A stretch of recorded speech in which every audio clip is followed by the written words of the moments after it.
إن الحمد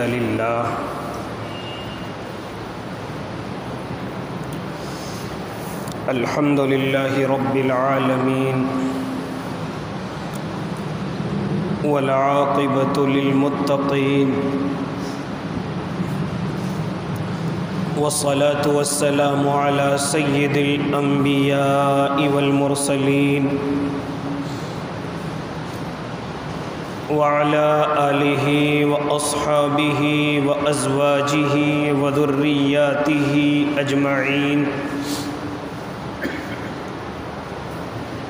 أما بعد فأعوذ بالله من الشيطان الرجيم بسم الله الرحمن الرحيم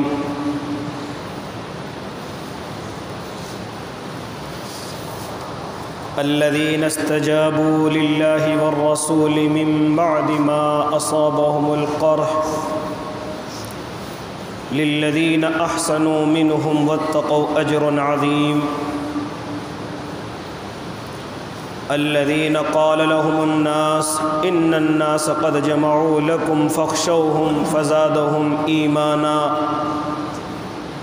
وقالوا حسبنا الله ونعم الوكيل صدق الله العظيم وصدق رسوله النبي الكريم ونحن على ذلك من الشاهدين والشاكرين والحمد لله رب العالمين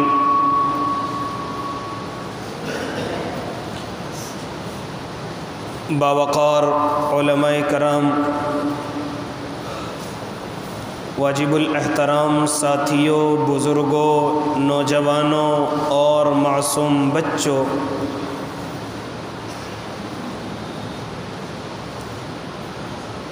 اللہ رب العزت نے اس زمین پر اپنے جتنے انبیاء بھیجے ہیں، اللہ نے اکثر انبیاء کے ساتھ موقع کے اعتبار سے اپنے معجزات عطا فرمائے، جن کی وجہ سے لوگوں نے ان کو نبی تسلیم کیا، یقین کیا، ان پر ایمان لے آئے۔ بعض انسان وہ تھے کہ ان معجزات کو دیکھ کر کے بھی ان کی آنکھیں نہ کھلی، جن کے دلوں پر اللہ رب العزت پردے ڈال دیتا ہے، پھر ان کو کوئی بات سمجھ نہیں آتی۔ لہذا آپ ذرا غور کریں، اللہ نے حضرت موسیٰ علیہ السلام کو اس زمین پر بھیجا۔ اس زمانے میں جادوگری کا زیادہ رواج ہے، ہر گھر کے اندر جادوگر پایا جاتا ہے، جادوگری اپنے عروج پر ہے۔ تو اللہ رب العزت نے حضرت موسیٰ علیہ السلام کو ایسا ہی معجزہ عطا فرمایا کہ جو عصا ان کے ہاتھ میں ہے وہی بڑا سانپ اور اژدہا بن جاتا ہے، جس کی وجہ سے وہ دنیا کے تمام جادوگر فیل ہو گئے۔ حضرت عیسیٰ علیہ السلام کا دور ہے، اس وقت میں طب کے ماہر زیادہ پائے جاتے اور لوگ حکیموں کی بڑی قدر کرتے۔ تو اللہ رب العزت نے حضرت عیسیٰ علیہ السلام کو اسی طرح کا معجزہ عطا فرمایا، وَأُبْرِئُ الْأَكْمَحَ وَالْأَبْرَصَ وَأُحْيِي الْمَوْتَى، اس طرح کا معجزہ عطا فرمایا کہ اگر کوئی کوڑی ہے آپ اس پر ہاتھ رکھ دیا کرتے تھے، وہ ٹھیک ہو جایا کرتا تھا۔ کوئی نابینا ہے آپ اس کے چہرے پر ہاتھ رکھتے، اس کو نظر آنے لگتا۔ یہاں تک کہ اللہ نے آپ کو ایسا معجزہ بھی عطا فرمایا کہ اگر کوئی مردہ ہے اور حضرت عیسیٰ علیہ السلام اس کو یہ فرما دیتے قم باذن اللہ، تو تھوڑی دیر کے لیے اللہ اس کو زندہ کر دیا کرتا تھا۔ تو اللہ رب العزت نے مواقع کے اعتبار سے، زمانے کے اعتبار سے جو چیز رائج ہے اسی طریقے سے میرے اور آپ کے اللہ نے معجزات عطا فرمائے۔ پھر آخر میں میرے اور آپ کے پیارے آقا محمد عربی صلی اللہ علیہ وسلم اس زمین پر تشریف لائے۔ اس وقت میں فصاحت و بلاغت کا دور ہے، اس وقت میں لوگ عربی کو بڑا درجہ دیتے ہیں، عرب لوگ ہیں اور عربی کے ان کو ہزاروں ہزار شعر یاد ہیں، لہذا بڑے بڑے بازار لگتے تو ان میں شعر و شاعری کی محفل لگتی تو وہ اپنے آپ کو بڑا فصیح اور بلیغ سمجھتے تھے۔ وہ سمجھتے تھے کہ ہم عرب ہیں، ہم عربی جاننے والے ہیں، اور پوری دنیا کو اپنے علاوہ وہ عجم کہا کرتے تھے۔ عجم کے معنی گونگے کے آتے ہیں، یعنی اس زمین پر صرف ہم بولنا جانتے ہیں، اس کے علاوہ اس زمین پر ہمارے علاوہ کوئی بولنا نہیں جانتا۔ اسی لیے ان کو اپنی فصاحت اور بلاغت پر بڑا گھمنڈ تھا، اپنے آپ کو بڑا سمجھا کرتے تھے۔ اسی گھمنڈ کے اندر وہ اپنے آپ کو عرب کہتے تھے اور پوری دنیا کے لوگوں کو گونگا کہتے تھے۔ لہذا ایسے وقت میں میرے اور آپ کے آقا محمد عربی صلی اللہ علیہ وسلم ان کے درمیان میں تشریف لائے تو اللہ نے پھر اسی طریقے کی معجزے کی کتاب آپ کے ہاتھوں میں پکڑائی۔ وہ کون سی کتاب ہے جس کو میں اور آپ قرآن کریم جانتے ہیں، جس کو میں اور آپ قرآن کریم پڑھتے ہیں؟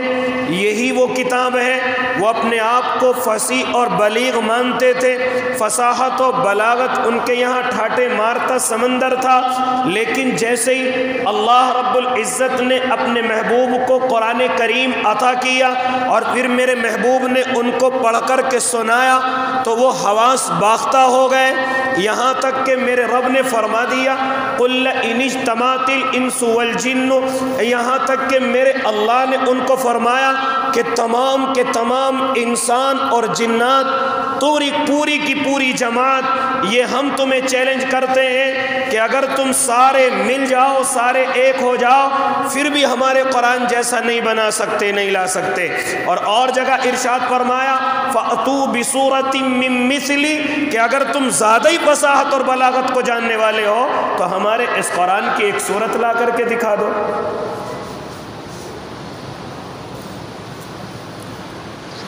لیکن وہ لڑنے اور مرنے کو تو تیار ہو گئے، میرے اور آپ کے آقا پر حملے کرنے کے لیے تو تیار ہو گئے، لیکن جو چیلنج تھا اس کو قبول نہ کر سکے۔ جو چیلنج ان کو اللہ رب العزت نے اپنے قرآن کریم کے ذریعے سے دیا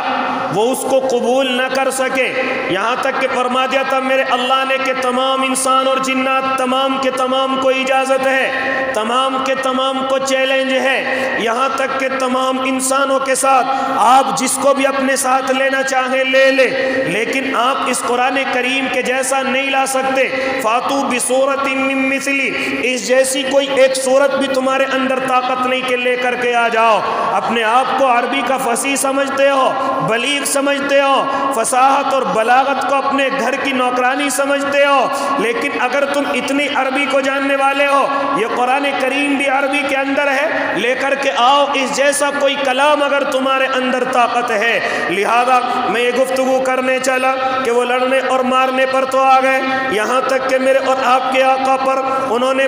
بہانوں سے حملے کیے، یہاں تک کہ صحابہ کرام کو پریشان کیا۔ جو میرے اور آپ کے آقا کے صحابی غلام اور کمزور ہیں ان پر ظلم و جبر کے تشدد اور اسی طریقے سے پریشانیوں کے اندر ان کو مبتلا کیا، لیکن اس چیلنج کا وہ جواب نہ دے سکے، نہ اس وقت جواب دے سکے، اور آج بھی یہی چیلنج ہے، آج بھی میرے اللہ کی طرف سے یہی چیلنج ہے۔ اگر دنیا کے لوگ سمجھتے ہیں کہ ہم زبان بولنا شروع ہو گئے، ہم پر بڑی زبان آتی ہیں، اچھی زبانیں ہم بولنا جانتے ہیں، تو آج بھی میرے اللہ کا وہی چیلنج موجود ہے۔ اگر تم زیادہ ہی ترقی کر چکے ہو، پوری دنیا کے تم مالک بن چکے ہو، پوری دنیا میں نئی نئی چیزیں تم نے ایجاد کی ہیں، لیکن ہمارا چیلنج وہ نہیں، ہمارا چیلنج یہ ہے کہ لے آؤ اس جیسے اگر تم قرآن لا سکتے ہو، اس جیسا کلام اگر تم لا سکتے ہو تو لے کر کے آؤ۔ لہذا وہ چیلنج کو تو قبول نہ کر سکے، علاوہ اس کے وہ اس پر مرنے مٹنے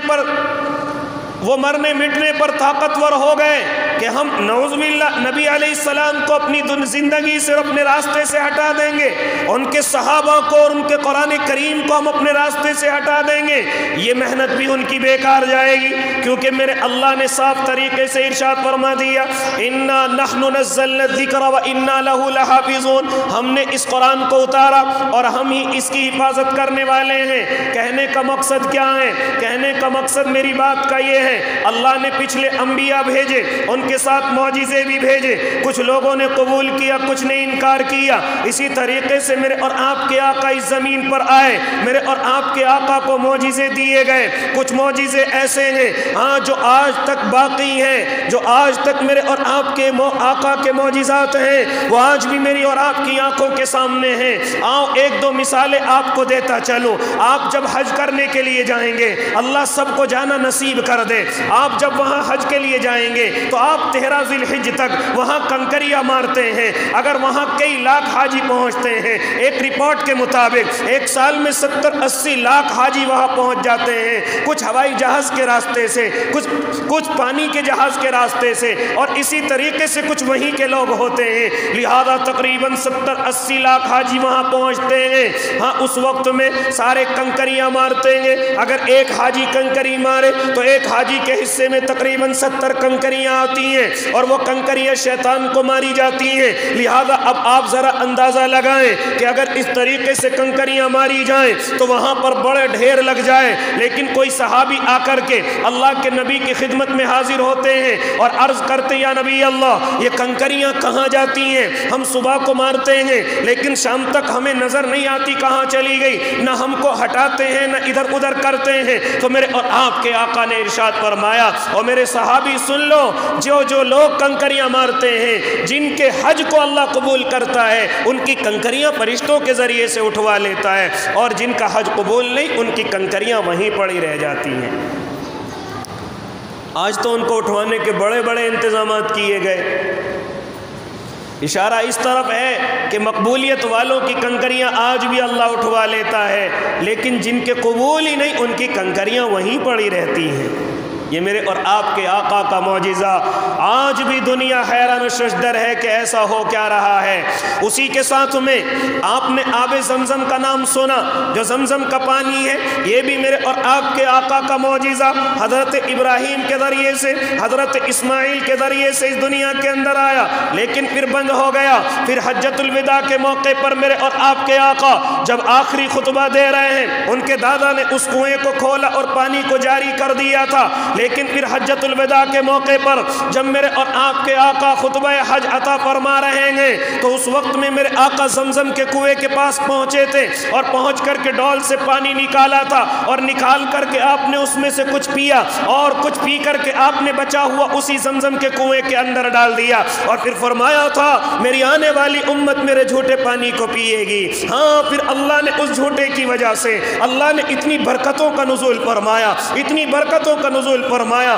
کہ 70 لاکھ تو حاجی وہی مان لیجئے جو صبح شام آب زمزم کو پیتے ہیں، پھر وہاں پر آنے والوں کو مان لیجئے جو آ کر کے زمزم کو پیتے ہیں، پھر اتنے لاکھ لوگ لے کر کے آتے ہیں۔ اللہ اسی کنویں سے پوری دنیا کے لوگوں کا انتظام کر رہا ہے۔ آج پورے شہر کے اندر دیکھ لو، کئی ٹیوب ویل لگانے پڑتے ہیں، کئی ٹنکیوں کے انتظام کرنے پڑتے ہیں، لیکن دن میں کوئی نہ کوئی موقع ایسا آتا ہے کہ گھر پر پانی نہیں پہنچ رہا ہے، گھر کے اندر پانی نہیں جا رہا ہے، لیکن میرے بھائی ذرا غور کرو، وہ آب زمزم کا کنواں پوری دنیا کو پانی پہنچا رہا ہے۔ یہ کس کا معجزہ ہے؟ یہ میرے آپ کے آقا کا معجزہ ہے۔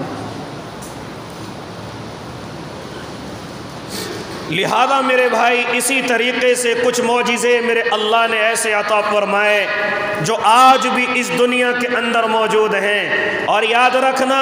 یہاں ایک جملہ کہنے لگا ہوں، اے اللہ کے نیک بندو آپ بالکل بے فکر ہو جانا، وہ تمام کے تمام معجزوں کی حفاظت میرے اللہ نے لے رکھی ہے۔ لہذا یہ دنیا والے اگر پوری طاقت بھی لگا لیں تب بھی میرے آقا کے ان معجزوں کو ختم نہیں کر سکتے۔ ہاں جس دن اللہ ناراض ہو جائے جائے گا، جس دن میرا اللہ غصہ ہو جائے گا، اس دن اپنے محبوب کے معجزات کو اٹھا لے گا، واپس بلا لے گا۔ لہذا اسی طریقے سے علماء نے 4 معجزے ایسے بیان فرمائے ہیں کہ جو اللہ جب تک چاہے گا وہ زمین پر رہیں گے، وہ اس دنیا کی طاقتوں سے ختم ہونے والے نہیں، وہ ان دنیا کی پریشانیوں اور مشقتوں سے ختم ہونے والے نہیں۔ ان میں سے پہلا معجزہ آپ ذرا سنتے چلے جائیں، ان میں سے پہلا معجزہ یہ قرآن کریم کا ہے، جس کو قرآن کہتا ہے اِنَّا نَحْنُ نَزَّلْنَا الذِّكْرَ وَإِنَّا لَهُ لَحَافِظُونَ، ہم نے اس قرآن کو اتارا اور ہم اس کی حفاظت کرنے والے۔ یہ قرآن اللہ نے اپنے محبوب کو دیا، محبوب نے اپنے صحابہ کو سکھایا، صحابہ سے تابعین اور تبع تابعین پر آیا، پھر یہ ذمہ داری علماء کو دے دی گئی، پھر یہ تمام کی تمام ذمہ داری اللہ کے محبوب کی تمام امت پر آئی ہے۔ لیکن انہیں مایوس ہونے کی ضرورت نہیں، صرف ان کو جتنا کہا گیا اتنا کریں، اس قرآن پر عمل کریں، اس قرآن کو پڑھنے کی کوشش کریں، اس قرآن کی برکت کے لیے، شفا کے لیے، انقلاب کے لیے تلاوت کریں، یہاں تک کہ جب کوئی پریشانی آ جائے اس قرآن کے ذریعے سے اس پریشانی کو ختم کرنے کی کوشش کریں۔ اور یہ اپنے ذہنوں سے نکال دیں کہ کوئی طاقت آئے گی اور اس کو ختم کر کے چلی جائے گی، کسی کا فرمان جاری ہوگا اور یہ قرآن ہمارے درمیان سے ختم ہو جائے گا، یہ اپنے ذہنوں سے نکال دیں، کیونکہ اس کلام کی حفاظت کوئی اور نہیں، میرا اللہ کر رہا ہے۔ اس کلام کی حفاظت کوئی اور نہیں، میرا رب کر رہا ہے۔ لہذا اسی طریقے سے حفاظت ہوتی رہے گی جب تک میں اور آپ اس کا ادب کرتے رہیں گے،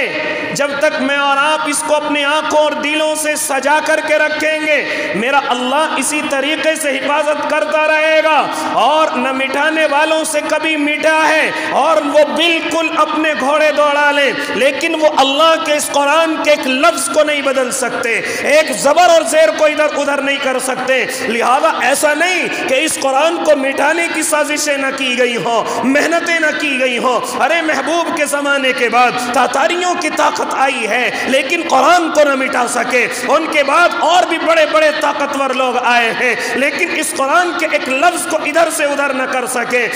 پھر ایشیا نے یہ چیزیں دیکھی کہ کمیونزم اس زمین پر آیا، اور اس نے اس زمین پر آنے کے بعد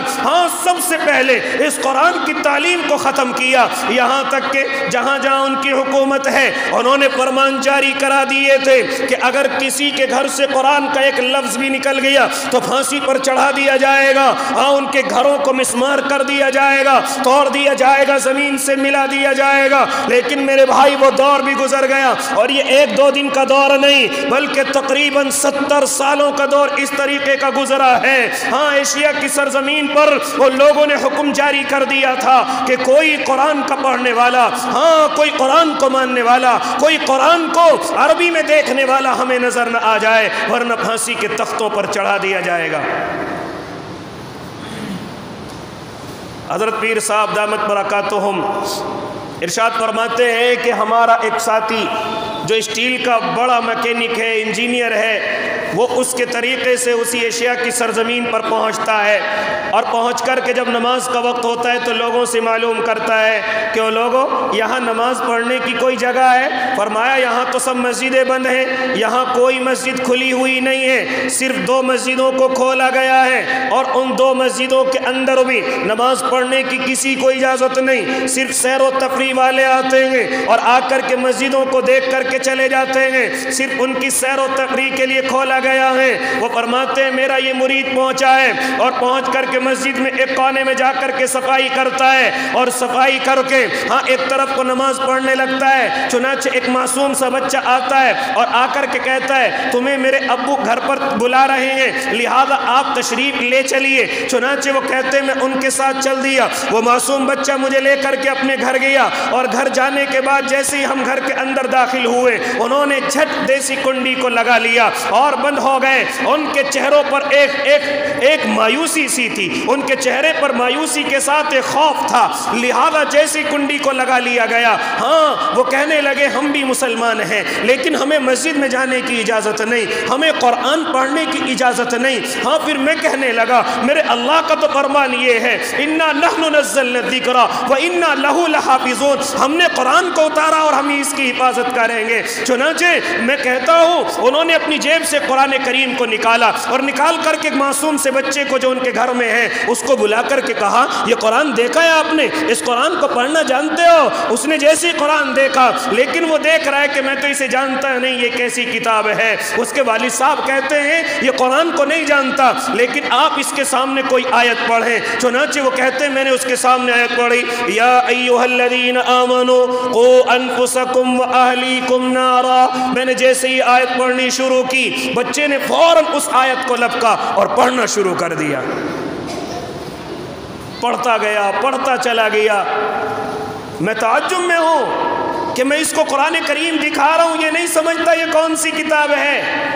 اس پر دیکھ کر کے نہیں پڑھا جا رہا ہے کہ اس کتاب میں کیا لکھا ہوا ہے، لیکن میں قرآن کریم میں کہیں اور سے پڑھتا ہوں تو فوراً وہیں سے وہ بچہ پڑھنا شروع کر دیتا ہے اور کئی صفوں کے بعد کئی رکوعوں کے بعد جا کر کے رکتا ہے۔ لہذا میں اس کو قرآن دکھاتا ہوں تو نہیں پڑھتا، لیکن میں قرآن کریم سے کہیں سے پڑھتا ہوں تو فوراً پڑھنا شروع کر دیتا ہے۔ لہذا میں نے اس کی وجہ اس کے والد محترم سے معلوم کی کہ یہ کیا وجہ ہے کہ میں قرآن کو دکھاتا ہوں نہیں سمجھتا، لیکن اگر میں کہیں اور سے پڑھنے کی کوشش کرتا ہوں تو یہ مجھ سے زیادہ جلد پڑھنا شروع کر دیتا ہے۔ تو اس کے والد محترم فرماتے ہیں حضور ہمارے یہاں پر قرآن پر پابندی ہے، نماز پر پابندی ہے، مسجدوں کے کھولنے پر پابندی ہے، اذانوں پر پابندی ہے، لیکن حضور ہم اپنے قرآن کریم کے لیے محنت کرتے ہیں، یہاں جتنے بھی حافظ ہیں ہم اپنے بچوں کو وہیں بھیجتے ہیں، وہ حافظ قرآن ان کو قرآن سکھاتے ہیں، لیکن ہم کتاب کو ہاتھ میں نہیں لے سکتے، ہم قرآن کو ہاتھ میں نہیں لے سکتے ورنہ حکومت کی طرف سے پکڑ آ جائے گی،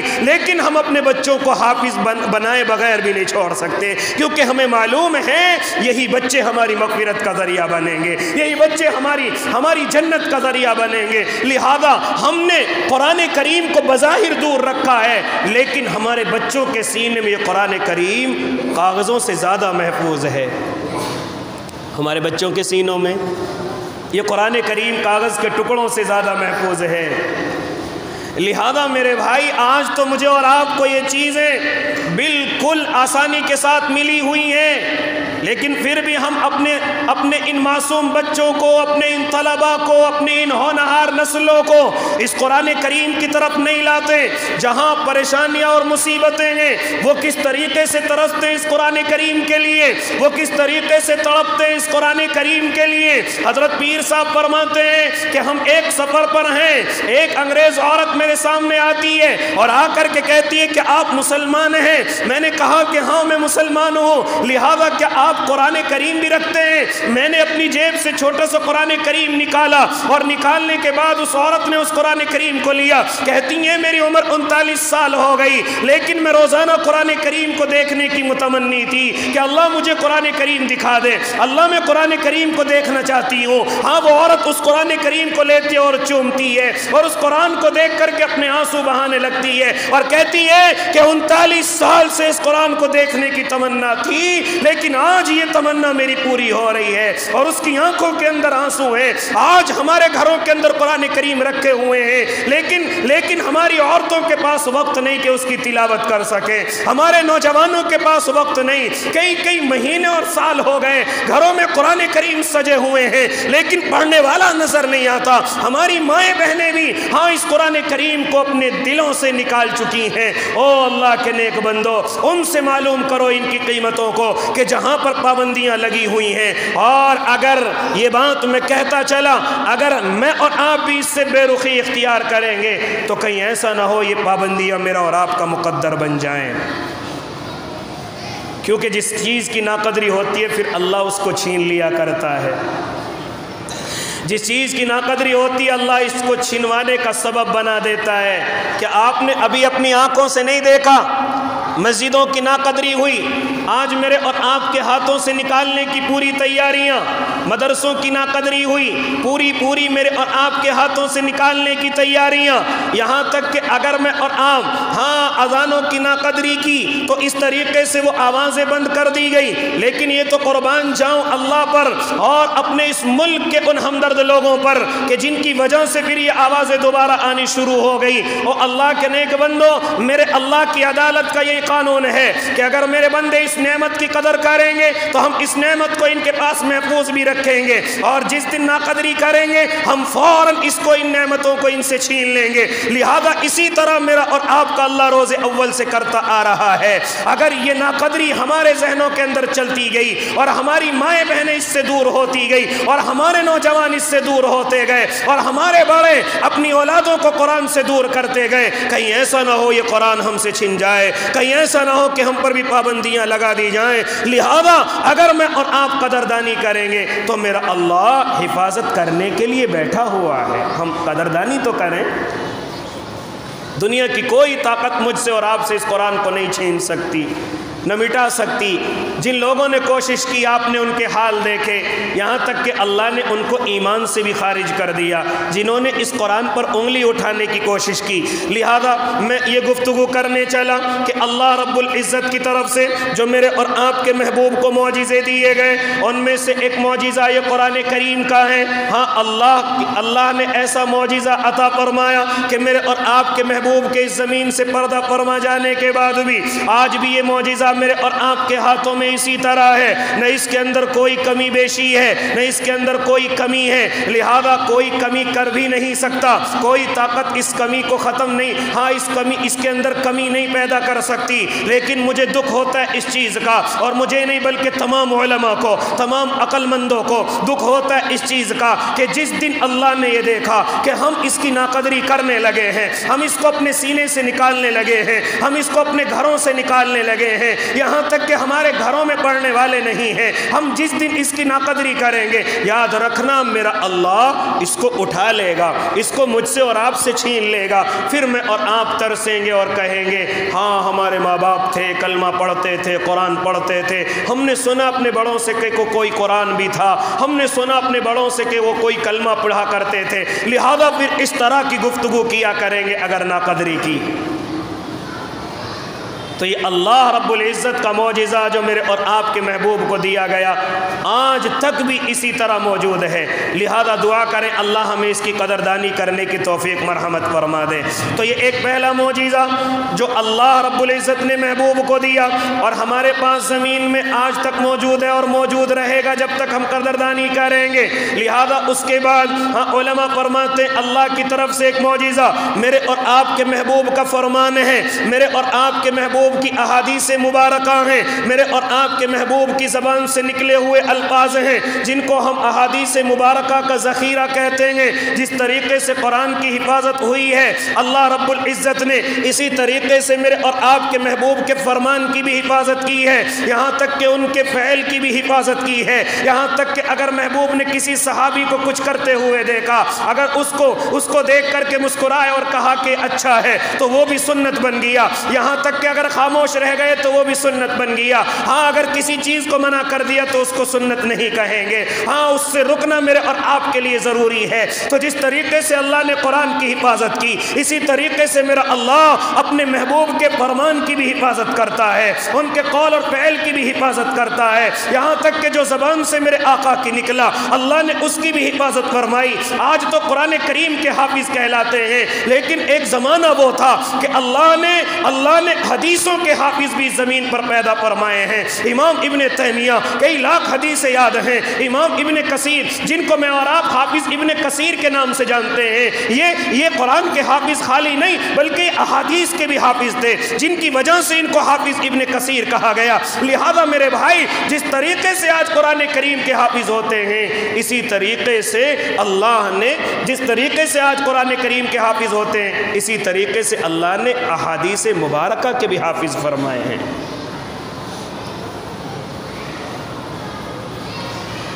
ایک بزرگ ہیں ابو زرعہ رحمت اللہ علیہ، یا غالباً کوئی اور نام ہے،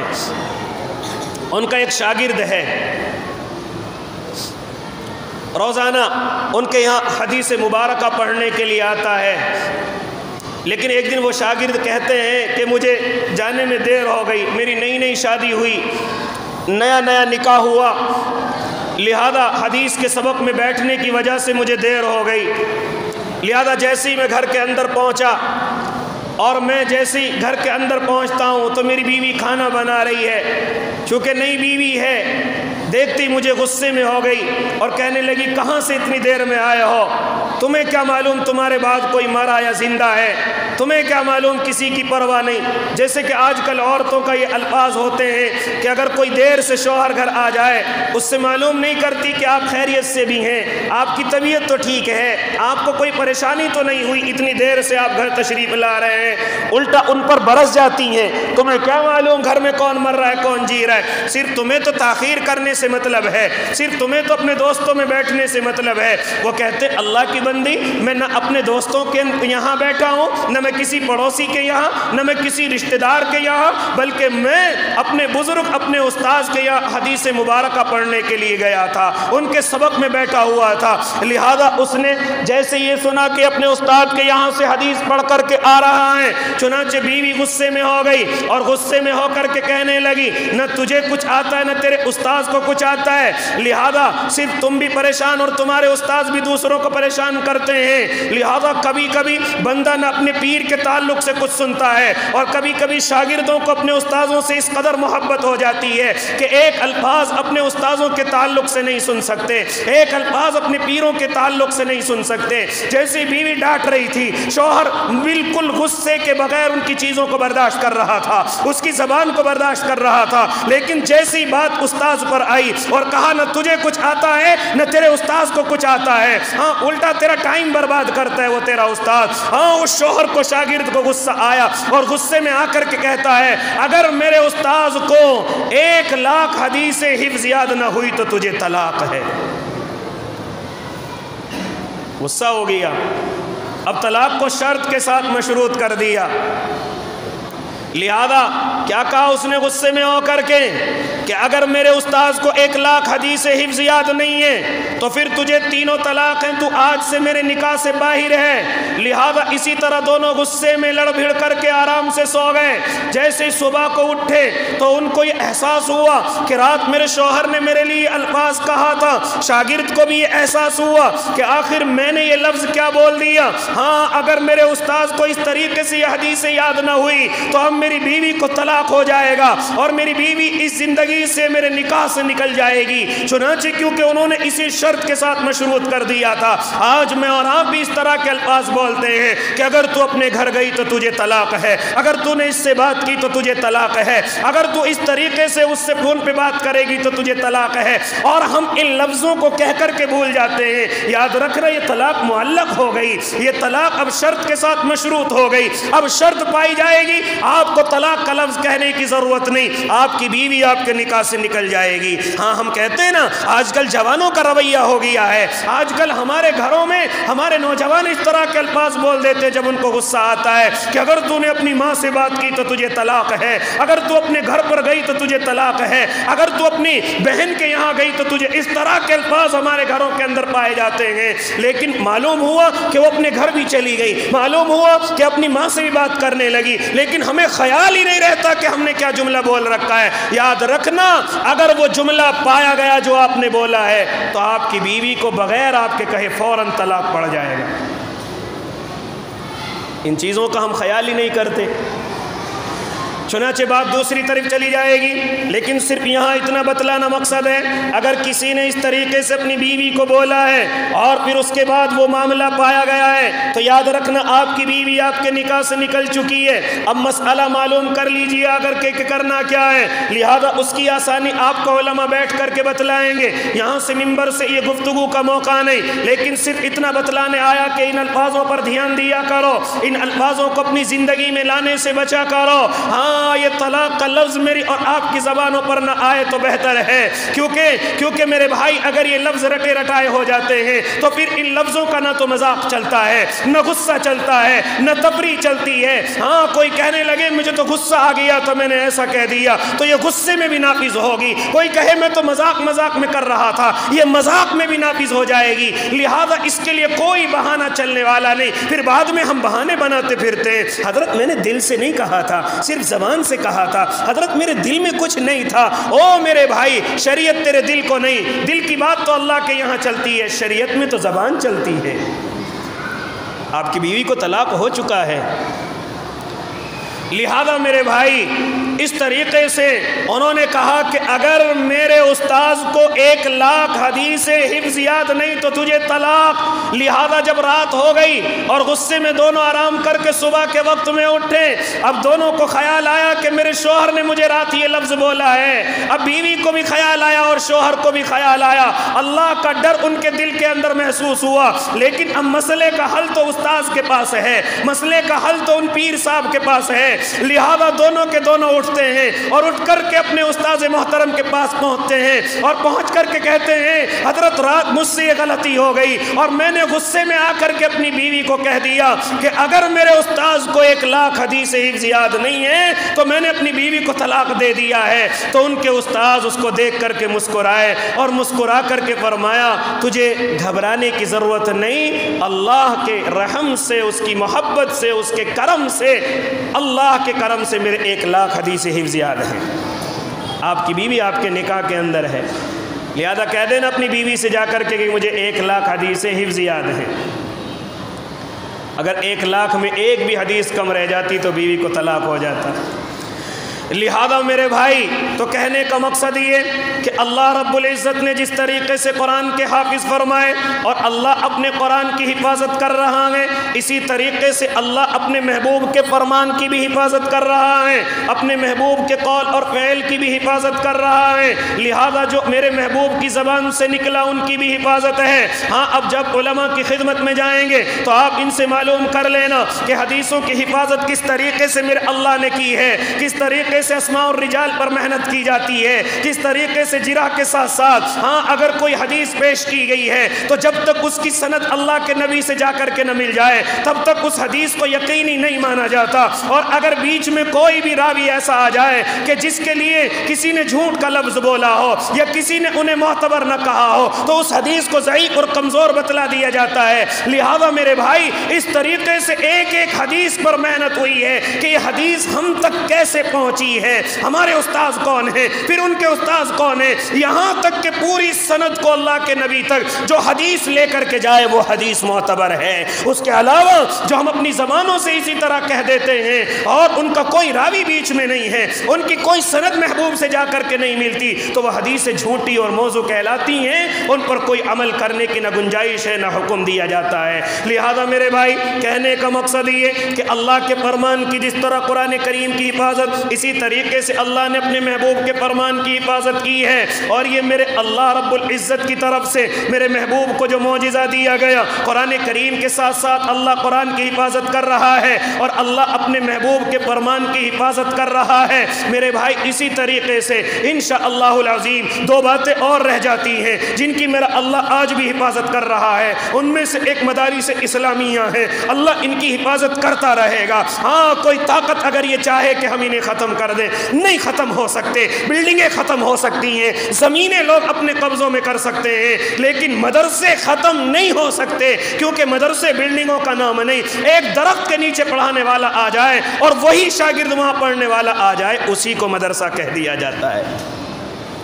بلڈنگوں پر زمینوں پر پابندیاں لگ سکتی ہیں لیکن یہ مدرسے جب تک اللہ نہ چاہے ختم نہیں ہو سکتے۔ اسی طریقے سے چوتھا میرے اور آپ کے اللہ کے نبی کا معجزہ علماء کرام ہیں، یہ بھی انشاءاللہ جب تک ہم قدردانی کرتے رہیں گے یہ بھی ختم نہیں ہوں گے۔ یہ چار معجزے میرے اور آپ کے محبوب کے ہیں، یہ چار معجزے انشاءاللہ جب تک اللہ چاہے گا اس زمین پر رکھے گا، اور جب تک ہم قدر کرتے رہیں گے اللہ ان کی حفاظت کرتا رہے گا، اور جس دن ہم ناقدری کر دیں گے انشاءاللہ اس دن یہ چیزیں میرا اللہ ہم سے چھین لے گا، ورنہ قرآن کی بھی حفاظت ہوتی رہے گی، اللہ کے نبی کے فرمانوں کی بھی حفاظت ہوتی رہے گی، اسی طریقے سے اللہ مدرسوں کی بھی حفاظت کرتا رہے گا اور علماء کی حفاظت کرتا رہے گا انشاءاللہ العظیم۔ دو باتیں آپ کے سامنے ذکر کی گئی، دو باتیں انشاءاللہ اگلے جمعے اللہ مجھے بھی اور آپ کو بھی عمل کی توفیق دے دے، آمین۔ وآخر دعواہم ان الحمدللہ رب العالمین۔ جنہوں نے سنت نہیں پڑھی وہ سنت پڑھیں۔